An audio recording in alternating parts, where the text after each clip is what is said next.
Ley de vivienda. Seguro que has oído hablar de ella. Si quieres saber lo más importante para ti como inquilino, como arrendador, como gran tenedor o como inversor, quédate porque voy a explicarte los puntos más esenciales.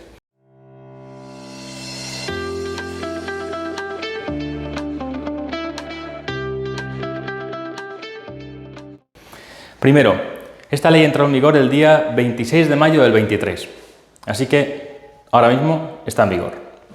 Toda la normativa, todo lo que te voy a explicar está en vigor, salvo un apartado, que es la disposición final segunda, que es toda la parte fiscal del IRPF especialmente, que entra en vigor el 1 de enero del 24. Hasta entonces no se aplicará la parte fiscal que te voy a explicar más adelante. Pero sí tienes que tener en cuenta que todo lo que te voy a explicar ya está ahora mismo en vigor y te afecta.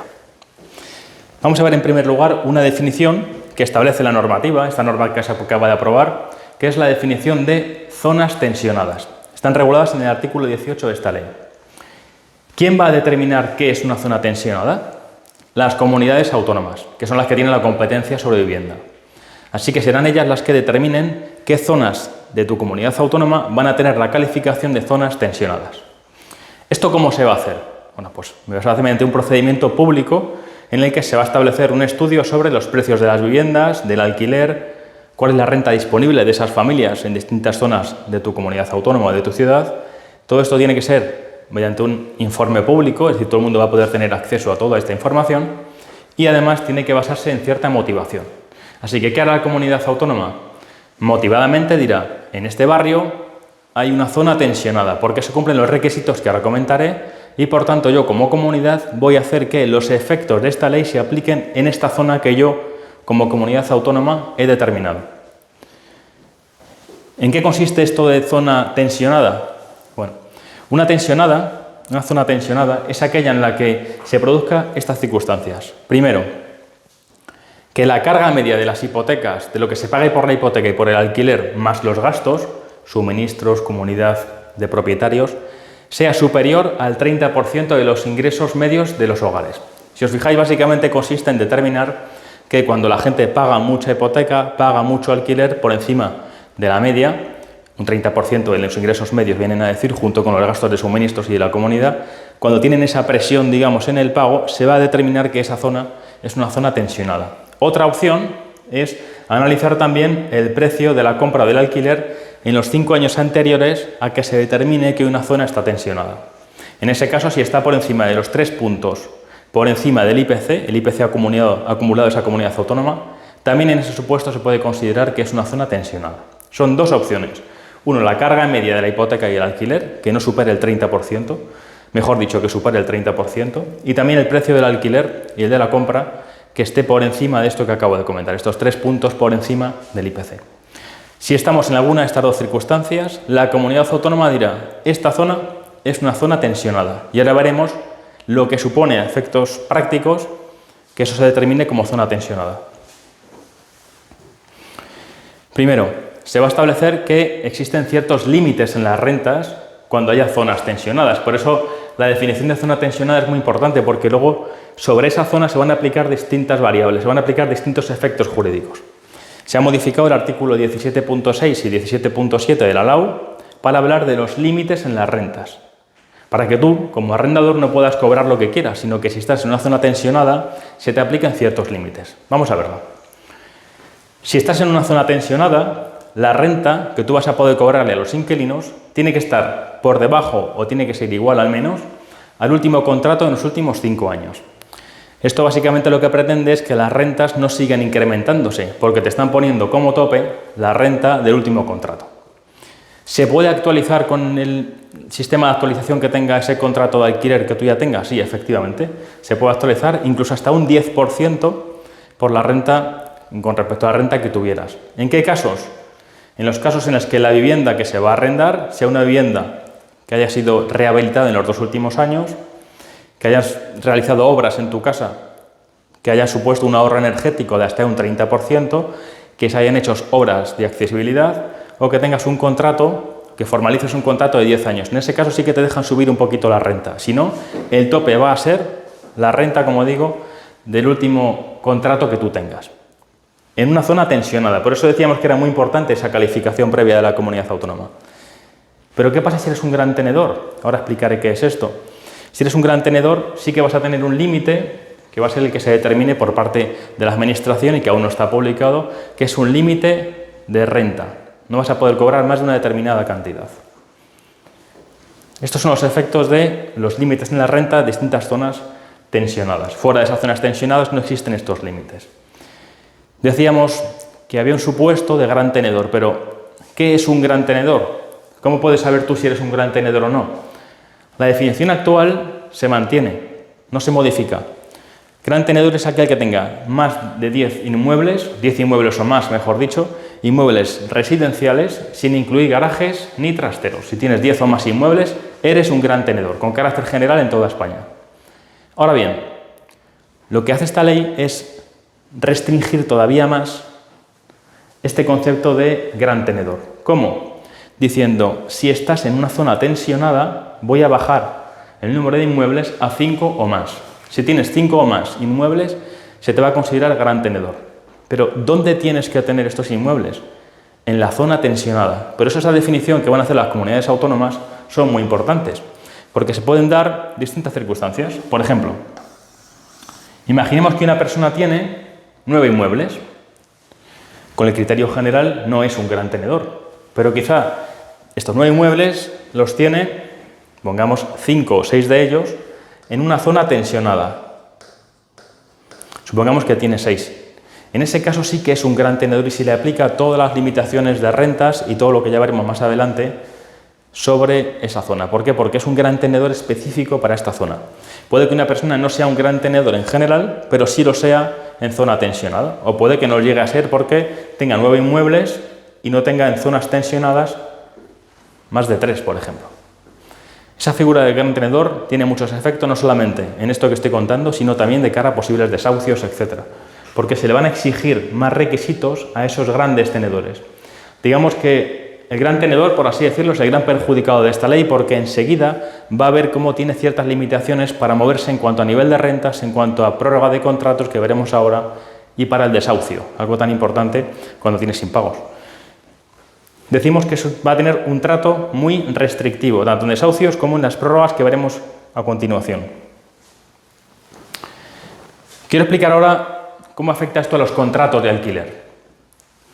Los contratos de alquiler actualmente tienen el siguiente sistema.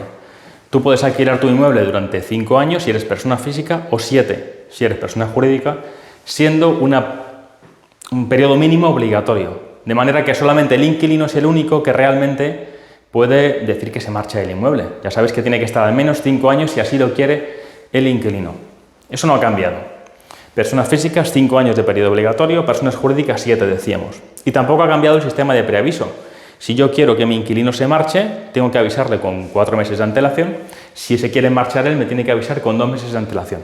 Eso no ha cambiado, eso se mantiene. Lo que aparece ahora es una prórroga extraordinaria, una prórroga adicional. Es decir, el poder ir más allá del periodo que tenemos concertado con esta persona que ocupa la casa como inquilino o con el arrendador si es el propietario. Vamos a ver cómo funciona esta prórroga extraordinaria nueva. Supongamos que estamos en una zona no tensionada. Bueno, en ese caso, el inquilino nos puede pedir 1 año más de prórroga. Oye, se ha acabado el contrato, pero yo quiero 1 año más. En zona no tensionada, insisto. Nos lo puede pedir el inquilino, el arrendatario. Tiene que estar en circunstancias de vulnerabilidad económica y social. ¿Y cómo lo sé yo, que soy el propietario? Bueno, pues me lo tiene que demostrar con un informe, con un certificado de asuntos sociales. ¿Es obligatorio? ¿Es obligatorio si un inquilino me dice en zona no tensionada quiero estar 1 año más porque estoy en situación de vulnerabilidad social y económica? Depende. ¿De qué va a depender? De si soy gran tenedor o no. Si soy gran tenedor, sí que estoy obligado a aceptar esta prórroga adicional. Insisto, no estamos ni siquiera en zona tensionada. En cualquier punto de España, pasado el periodo obligatorio, si se quiere renovar 1 año más, puede el inquilino, estando en estas circunstancias de vulnerabilidad económica y social, pedirme 1 año más y como gran tenedor estoy obligado a aceptarlo. Pero si no soy gran tenedor, no estoy obligado. ¿Vale? Si eres un particular, no estás obligado a aceptar, digamos, esa prórroga adicional, o si eres un inquilino, no tiene por qué aceptártela el propietario, salvo que sea gran tenedor. Aquí la pregunta que te puedes hacer es: ¿y cómo sé yo si es gran tenedor o no? Bueno, se puede averiguar de muchas maneras, pero si quieres saber si tu propietario es un gran tenedor o no, puedes ir al registro de la propiedad con sus datos que aparecen en el contrato que tú tienes y sacar un informe para ver cuántos inmuebles tiene, que es un dato público, y dónde están ubicados esos inmuebles. Es la única forma de poder averiguarlo. ¿Y qué sucede con esta prórroga extraordinaria en zonas tensionadas? Se pueden pedir prórrogas anuales hasta un máximo de 3, y en este caso es obligatorio aceptarla para todos. Así que si tienes un piso alquilado en una zona tensionada, por eso decíamos que era muy importante cómo se va a definir esto por parte de las comunidades autónomas, si tienes un piso alquilado en esa zona, tu inquilino te puede decir: oye, estoy en vulnerabilidad social, quiero una prórroga de un año más hasta un máximo de 3. La vas a tener que aceptar, seas gran tenedor o no, en zonas tensionadas. Excepciones: un acuerdo. Yo puedo acordarlo con él, puedo acordar que en lugar de ser un periodo sea otro, puedo acordar una nueva renta, etcétera, con los límites que estamos comentando. 2. Que se aplique el artículo 9.3 de la LAU. ¿Este cuál es? Como sabéis, la ley de arrendamientos urbanos permite que yo pueda interrumpir el plazo obligatorio, el plazo mínimo de 5 años o 7 años, cuando concurra alguna circunstancia personal. Por ejemplo, si como propietario me he divorciado y necesito vivir en esa casa, si la necesita alguno de mis hijos, sí que puedo interrumpir este periodo obligatorio de 5 años y el inquilino tendría la obligación de marcharse, con un preaviso, lógicamente, y luego cumpliendo realmente con el hecho de ir a vivir a ese inmueble. Pero la excepción para no aceptar esta prórroga obligatoria en zonas tensionadas serían un acuerdo con el inquilino, la aplicación de este artículo 9.3 que estoy comentando, o bien formalizar un nuevo contrato en el que se establezca el límite de precios, en el que pongamos un precio límite como establece la normativa. Esto en cuanto a las prórrogas obligatorias. Pero hay más novedades en cuanto a los contratos. Por ejemplo, nos tenemos que olvidar ya del pago en efectivo. Es una cosa muy excepcional que solamente se permite para el caso de que el arrendador no tenga ninguna cuenta corriente. Es una cosa muy excepcional. Tiene que primar, dice la normativa, el pago electrónico, que se hace obligatorio, salvo esta excepción que estoy comentando. ¿Qué sucede con los gastos cuando formalizas un contrato? Gastos de la inmobiliaria, que ya sabéis que suelen cobrar siempre un mes de fianza habitualmente a los inquilinos cuando se hace una formalización de un contrato, depende de cada inmobiliaria, lógicamente. ¿Qué pasa con los gastos de la inmobiliaria? ¿Qué pasa con los gastos de la redacción del contrato cuando contrates a un abogado, por ejemplo, para que redacte ese contrato? Todos esos gastos los tiene que abonar obligatoriamente a partir de ahora el arrendador. Si eres inquilino, tú no tienes que pagar a la inmobiliaria, tú no tienes que pagar al abogado o al asesor que redacte el contrato. ¿Y qué pasa con las rentas en el 2023-2024? ¿Puedo cobrar lo que quiera? No. Se sigue aplicando el sistema que tenemos hasta ahora, que es una subida de un 2% máximo en 2023. No te pueden subir los contratos cuando se actualicen en este año. No se pueden subir los contratos más allá del 2%. En 2024 ese tope será de un 3%, con lo cual vamos a tener topados los alquileres a un 2 y a un 3% este año y el que viene, 2024, y a partir de entonces operará un índice, que ya no va a ser el IPC, por así decirlo, ni este tope, sino un índice nuevo que sacará el INE antes del 31 de diciembre de 2024, dice la norma, para determinar cuál va a ser esa renta, cuál va a ser esa renta, ese índice, digamos, que vamos a coger como referencia para actualizar los alquileres. Así que 2023, 2% como tope máximo, 2024, 3%. De ahí en adelante veremos un índice que se supone que tiene que salir.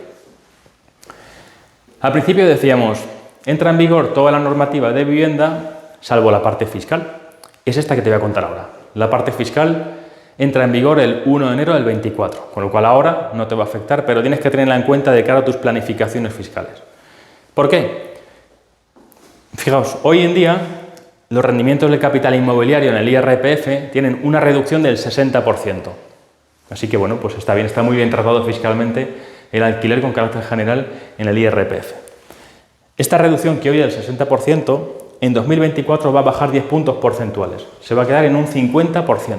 Bajamos de un 60 a un 50. Así que será un poco más caro alquilar para los arrendadores. Personas físicas me refiero siempre.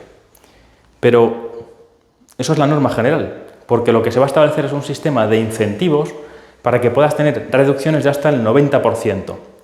El sistema general será 50%, pero si cumples unos requisitos puedes tener 90, 70 o 60, que es lo que tenemos ahora, con estos requisitos que voy a comentar a partir de ahora.